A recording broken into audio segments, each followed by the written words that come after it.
Kamil Karamali joins us with the story. Kamil. Alan, we all know how tough it is to travel with kids, especially on airlines. But this one mother who has a son who is autistic said that she was in a lot of trouble when her and her son were pushed off this flight.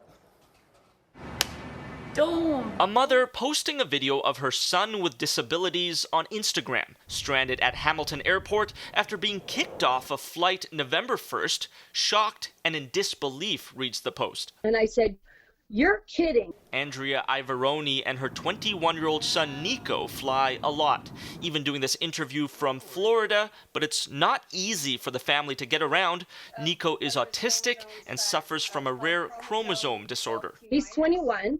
But he's like mentally like a small child. But Ivaroni said airlines have always accommodated to Nico's needs. That is, until this past Friday, when the mother-son duo hopped on a Swoop Airlines flight to Fort Lauderdale. He's nonverbal, so he doesn't really have a way to voice what frustrates him. Before takeoff, he started hitting his mother and pulling her hair. She showed us an example of what she calls one of his outbursts.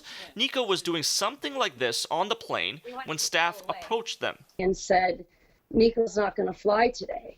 And I said, "Are you kidding me?" And she said, "Well, we're worried about the safety of our passengers." She tried to explain that Nico calms down once the plane takes off. I asked her if I could speak to a supervisor, and she said, "No, it's already being decided." In a statement to Global News, Swoop said it is entrusted to ensure the safety and security of all its travelers and employees and has established policies to meet this obligation. What those policies are specifically, the airline would not say. At best, from the airline's perspective, this was a misunderstanding. At worst, it was a discrimination of a person with disabilities.